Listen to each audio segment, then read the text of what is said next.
Hello, and we are live. I'm Becca Ramadi, the VP for TAAEF, and thank you for joining us for today's episode of Hints from HR. Today, we're looking back as last week we celebrated 1 year of this live Facebook series.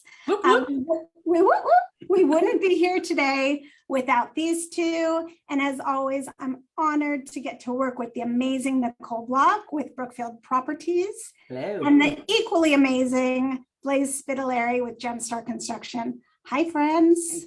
Hello. And this is great, guys. For our 1 year anniversary, we decided that turnabout would be fair play. So Becca's going to take the helm.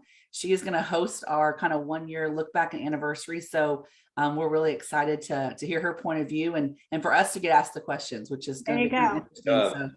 So we hope you guys enjoy it. Being in this seat over here. Except you're in the same seat. Sit in, but yeah, just different responses. Yeah, at least I've kind of been half and half. I've been a double agent, right? With Blaze, yeah, this will be interesting for you, but it's enjoyable too. So of course we trust Becca. She's the gears that keep this thing moving. So, but yeah, it'll be interesting to get Becca's take on us. Well, let's get started. So can you believe it's been a year? No. Flew by. It flew by. And let's talk a little bit just for a minute about how this all started. The idea really came from our HR Council, which is a group of companies, big and small, who advise TAAEF on the Room to Grow campaign and HR issues generally. Nicole, as a member of the HR Council, what would you say our goal was as we were looking to sort of pull the curtain back on being hired in this industry? Yeah, I remember the conversation, vividly. I think we're driving down 35, heading home from Austin. But I think the initial thought process, was we wanted to, kind of increase awareness of our industry, and whether it be a job seeker, or someone that's on the supplier side that's hiring or an operator that's hiring, and kind of bridge the gap. So we had this great Room to Grow campaign and lots of, kind of push and advertising, but we wanted to kind of, like you said, kind of pull the curtain back on our industry.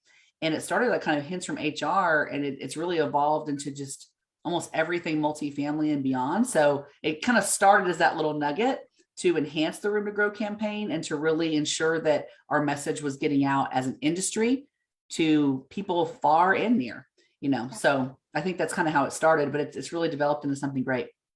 And we've really talked about a lot of things for operators as well. And, speaking to both sides, job seekers and operators, and a lot of things in processes and trying to make sure that we keep in mind what the job seeker is thinking and make sure that that point is represented. Blaze, it's been pretty crazy that in a year, we've also managed to get a spinoff.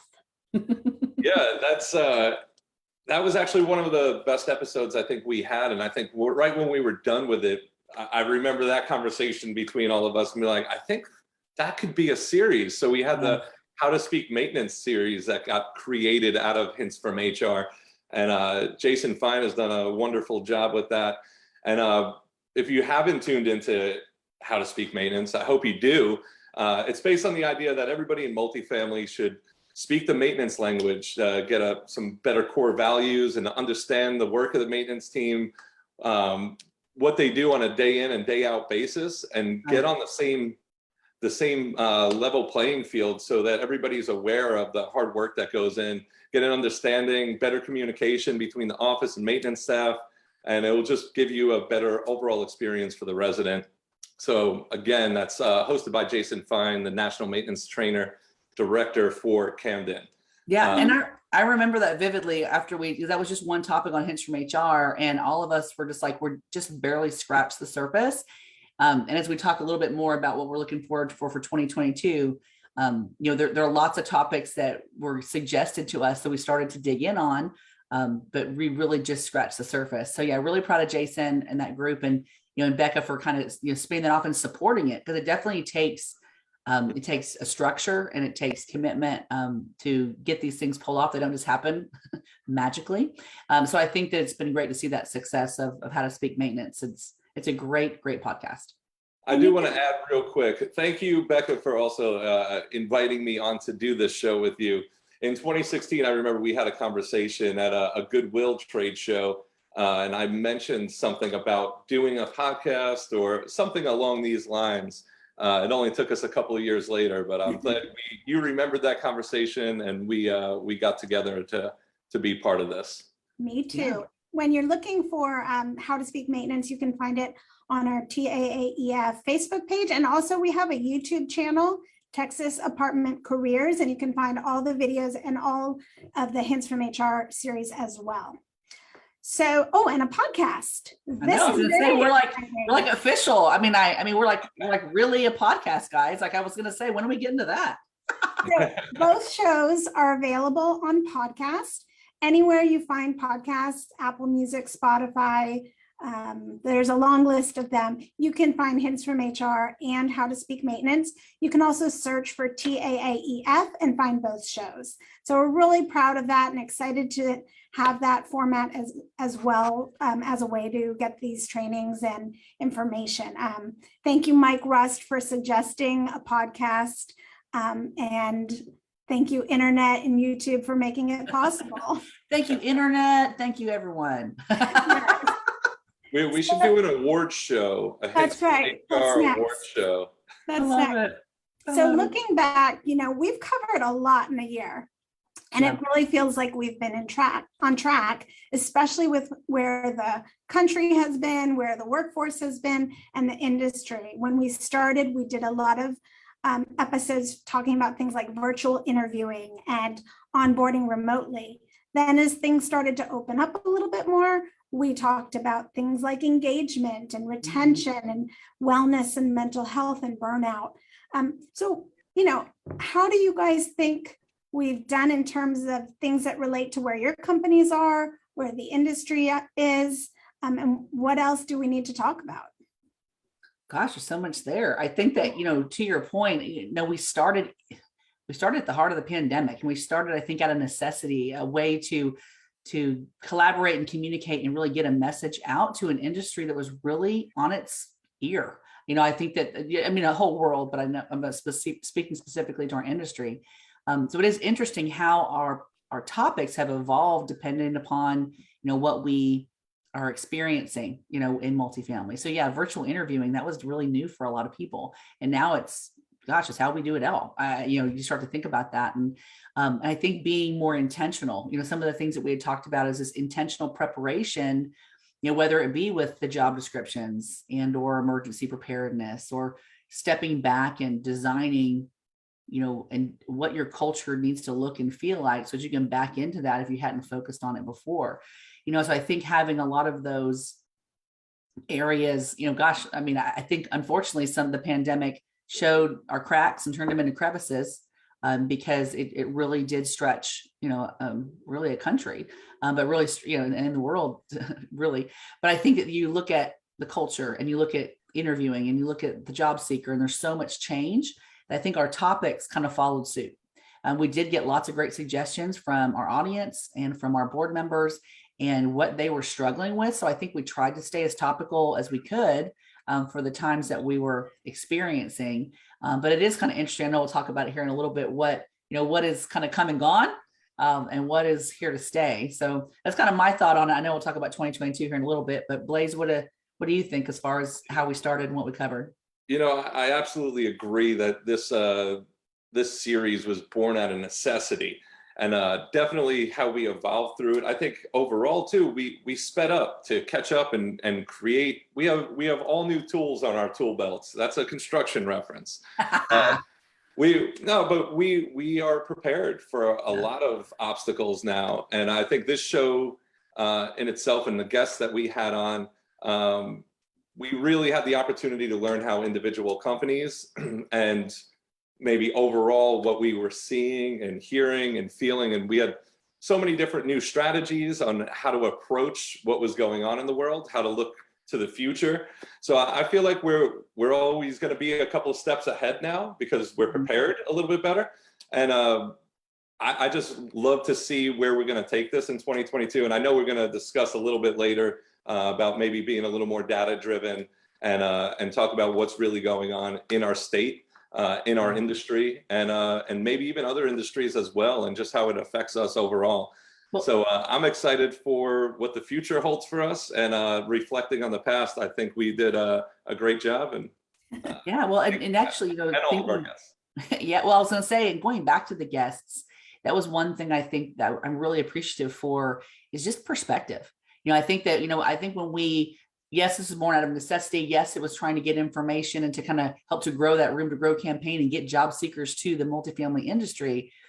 But I also feel like it is a value for our current membership to see how other companies, whether they're similar in size and makeup or totally different, how they're approaching these topics and how they are really trying to innovate this industry. And I think that was an unexpected, fantastic unintended consequence, if you will, is that at first, when we started thinking about this, it was more to get awareness of our industry out there. But I think there's a lot of awareness that went on kind of on the inside too. And I've been really appreciative of the candor of our guests and just the willingness to share and collaborate, which I think is one of the things that's fantastic about our industry, is that we all compete, but we also all collaborate because, there's tons of operators and suppliers out there. But I want to just thank our guests again, because they gave us tons of ideas and they shared their best practices. And I think that was just a really good gesture of goodwill just for the betterment of our industry. Personal experience, I would say I personally learned so much from not only just listening to everybody, just being part of the show in general, but then even going back and watching some of the episodes. Definitely, I've taken away so many new perspectives on our industry, internally, externally, and just how it affects everyone as a whole. So, definitely. And not being on site and, sitting here instead of, on property, I learned a ton from this as well. And it's been really helpful as we develop more of the Room to Grow campaign and really talk about what a career in the apartment industry looks like for someone. This has given me a lot of great information and insight. Yesterday and the day before, I tried to go through and listen back to some of the past episodes, and we really noticed some overarching themes. Yeah. And I think one of them was sort of intentional preparation. This is for both the job seeker and for operators. Nicole, you want to talk a little bit about that? No, absolutely. I think that the word intentional is what is so imperative. And I think that that's, we really sat back and we want you to think about the problem before it's in front of you, because you become reactive. And so several of our overarching themes were to go back to your company and see how you do it. Is it the way you want it? If not, let's change it now before, it's like trying to run for that emergency preparedness manual as the tornado is coming in, and then you realize you can't find it. So I think that, it's those types of things that we wanted to focus on. Intentional preparation, job seeker, how are you trying to find the best culture fit? What questions do you ask? And then once you get in with that recruiter, now how do you prepare for the interview? What questions do you ask? What are you looking for? And then the exact same thing on the side of the operator and supplier is that, if you're not intentional about how you're projecting your culture, you might attract the wrong type of associate. So it's just those types of things that be intentional about it. Are you ready with a job description? Are they 10 plus years old? I would also say that the pandemic caused all of our job descriptions to shift. Probably nothing that was here a year ago was here 10 years ago. And so you want to go back and just say, no, yeah, I have a job description. Blow the dust off of it and take another look. So I think being intentional and doing it before you need it. I agree with you, Becca. That was really a big overarching theme as far as preparedness. And sometimes, go ahead. I was going to just say, sometimes those job descriptions too just changed based on, it wasn't anybody telling somebody, hey, these are the new responsibilities coming up. It was more of a reaction to the cause and effect that was going on, that you just had to be like, we have to change something, and this is what we're going to do. And then but yeah, it's the updating of all of those and actually making that intent to purposeful and full reality check that those are not fun jobs. They go to the bottom of the to-do list. You're kidding me. We all know this, but that they are important. And Blaze, you said earlier, new tools. Well, they're tools, but you have to have the right tool for the job. And if the job description isn't up to date or doesn't focus on the property's need, what's the point? That was a great episode with Charlotte Flores from BH. That's the point. Yeah. Yep, exactly. Another overarching kind of theme was taking care of your people. And we saw that, things aren't going back to normal. Normal is sort of a silly word at this point because there isn't one, and there probably won't be for a long time. And so needing to really find ways to work with employees, listen to what they have to say, and be willing to react to that and do things to change it. Blaze, do you want to touch on that one? Yeah, absolutely. I mean, our people, we're the backbone of the industry, right? I always felt like, me personally, again, I never thought there was a normal, but I guess like our normal is definitely not normal anymore, without a doubt. With all the new protocols, and I think it kind of goes with the culture too. You got to take care of your people. You got to make sure that they're in the right spots to perform their tasks to their fullest. And, that goes to your company culture, which I think we're going to discuss a little bit more on here shortly. But it goes to the mental health and making sure that you balance everything properly. I think that's was one of the biggest challenges going into, the pandemic and the changes that were occurring, was this new balance of, if you have young children that are going to school and you have new protocols at your office, or even if you're allowed to go in your office, or you're working remotely or you're not working remotely. And then there was this distance from people. We weren't seeing them in person anymore. We were seeing them over a screen. And then when we see people in person again, I think there was a celebration, but there was awkwardness, and there's still elbow bump you. What are we doing here? Hold on. Yeah, it's arm bumps, elbow bumps, half hugs. I don't know. It's you just have to find your comfort zone, but always be checking in with your teams, your people, to make sure that everybody is good. And if they have concerns, make sure you create that space where people can speak freely. And you don't want to lose good people either, and you don't want to lose them for something that you might just not have discussed. So just keep your communication lines open.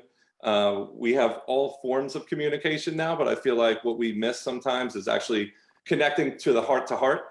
And I think we've seen that and talked about it a lot, just to, make sure that everybody is on the same page and we're open and we communicate properly.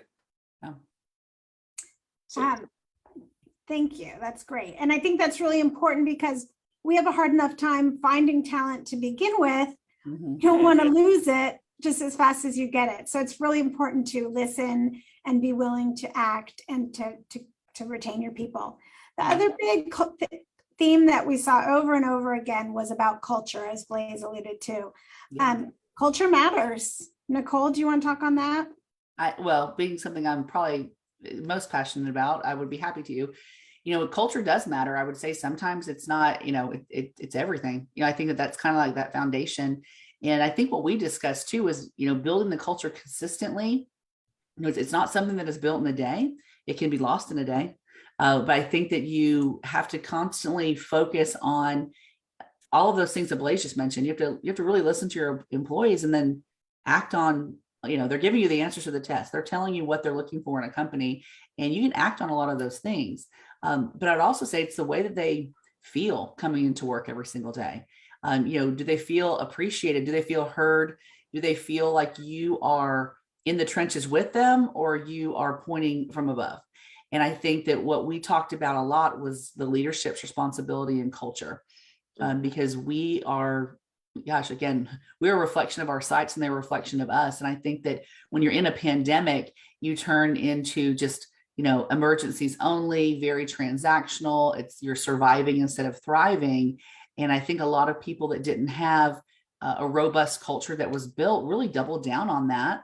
And I think your associates are going to understand to a point, but at the same point in time, you need to be first out of the gate, as far as turning it from transactional to more relational again, and ensuring that you are doing that as a leader, because you cannot expect your team members to get off the transaction bus if you won't. And so I think that that's where leadership has opportunities pretty much every day. But I think with the pandemic, it really amplified that need, and we really need to leverage that. So I think that was the message we talked about with the culture. And I think that's one I could talk about every single day, just because it's so it's just so critical to our success. If you want to build something, you have to have a strong foundation. And if you don't have a strong foundation of people and leaders that are living your culture, then your foundation is fractured. And I'll try to do a construction reference. I'm not as good as Blaze, but if you don't have a good foundation, a strong foundation, it doesn't matter what you build on top of it, it will always be shaky. Right. And it will not be consistent, and it won't stand the test of any time. And so I think that, I think that's what I would say as far as culture. We talked about tons last year. We'll continue to talk about it because it is evergreen, and it's imperative for your teams, period. And I think Shelly Maxey or you, Shelly with Olympus, said you have to walk the walk. You can't just it's not something you can just put a statement on your website about. Absolutely. Yeah. So that's really important. Yeah, probably Shelly and I both said it. I mean, honestly, I think that you absolutely have to walk the walk. You cannot, I have to be a representation of my culture without me saying I am a representation of my culture. They have to see it in every email I send, in every phone call I make, in every personal interaction that I have with supplier partners, with my residents, with my team, with my leadership. I am a living representation of my brand. And that is something that some people have to take a long, hard look. I mean, I know I've done it at myself and saying, hey, how can I improve as a leader? And it's really embodying what I'm expecting of others.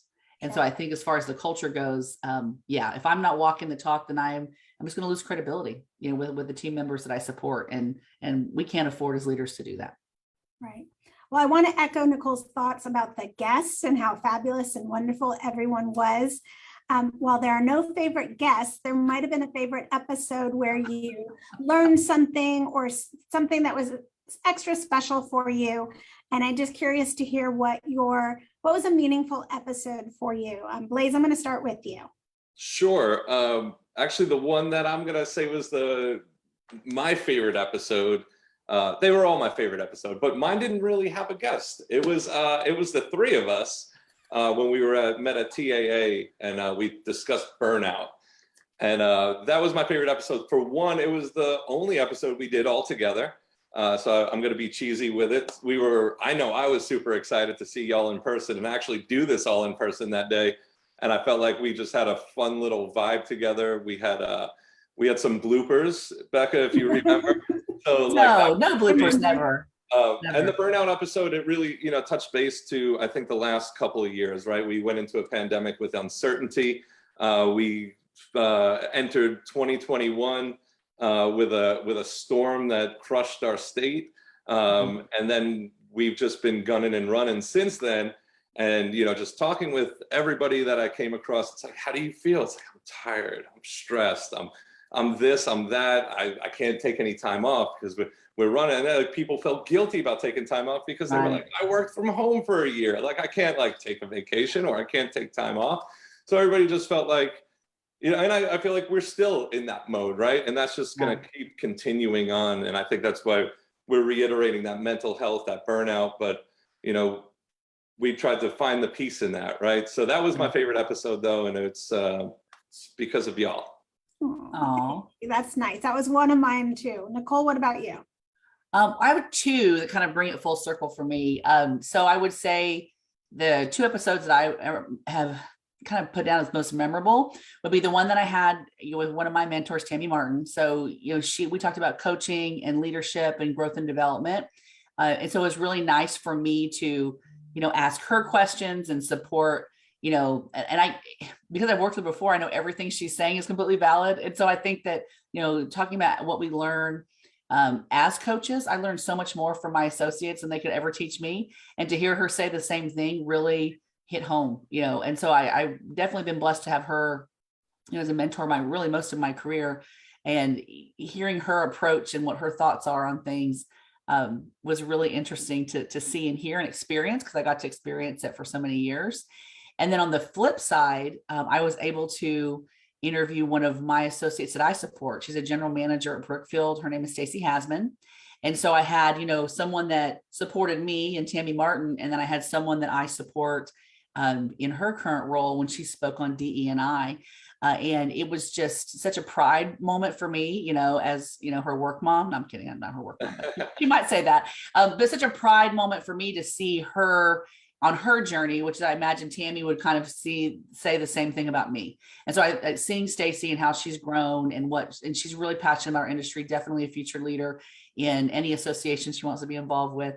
But seeing her progress and then having her hold her own in this podcast was really rewarding for me as someone that supports her and her career growth. So I think for me, it was kind of full circle to, visit with one of my mentors and then visit with someone that I support and have them be guests on the show was really rewarding. Not that the other ones weren't, but I just had a personal connection to those two guests that really just brought it to another level for me. Well, that's really nice and meaningful. And Stacy is watching and says, "Oh, thanks." So, well played. I didn't know she was watching. I would have said the same thing, and she knows it. But yes, I know. But yeah, no, love me some Stacy Hasman. So well, and I would be remiss if I didn't shout out to the episode that Mike Russ from Highland Commercial Properties did, where he talked about HR innovation, and I loved hearing about the things that they were doing that were just different. A 4-day work week. Hiring residents who needed a little bit of a financial boost. Also, they have a Monday morning meeting, where they talk about the things that they've done to benefit and help their residents or communities and giving their associates permission to do good. And I think it was a really exciting episode. And my hope is that other people took what was said and thought about how it could translate to their companies or even an aspect of it. So I really enjoyed that one, but they've all been fantastic. And we really are thankful for all the guests who gave their time towards this series. So talking about 2022, which is going to be here soon. Just around the corner. Exactly. Blaze mentioned sort of taking a look at some data-driven information. One of the things we talked about in the very last episode we did in November with Jeff Doorstock was a report from McKinsey & Company about how to make the Great Resignation into the Great Opportunity and talking about a roadmap for keeping talent. And, I was really pleased to see how many of those items we had focused on as topics on Hints from HR. So we definitely want to take a look at those types of reports and information, like Blaze said, about things that are going on in the state or out. What can we learn from other industries, other places, and bring those to you? And we definitely would love to hear from our audience about the topics that you think would be beneficial to you and your organization. Nicole, Blaze, what do you hope we talk about, or what should we talk about? I'll just say also not only topics, but potential people to join us on the program. Yes. As well. Who wants to come and join this crazy trio? Come on, everybody. Come on. If you got something to bring to the table, reach out. Yeah, for sure. And I would say for 2022, as we talked about before, and this, I really feel like DE&I needs to be, at the forefront again. And then I think we're now that we've talked about this whole online virtual, onboarding, I think training has gone a little bit too virtual for some people's tastes. And so how do we get back to, training and really coaching and developing instead of leaving it to an LMS? If you've worked with me, I'll say that telling is not training. And I think we've gotten to the point out of necessity to where we lean a little bit too much on our LMSs. So I'd love to dig into that in 2022 and figure out a way that we can best serve our associate as far as growth and development. Because I think sometimes when we don't have to lean in, people don't unless it's their passion. So I think that's definitely my hot button for 2022, be warned. And then digging more in on DE&I for the Hints from HR and those groups. So I think those are two focuses, I think for me at least. How about you, Blaze? I would say emergency preparedness. Obviously, why would you say that, Blaze? Why would you say that? It has nothing to do with the construction services, but I am here if that's needed. But I mean, we talked about the storms that we had and the floodings that we've had.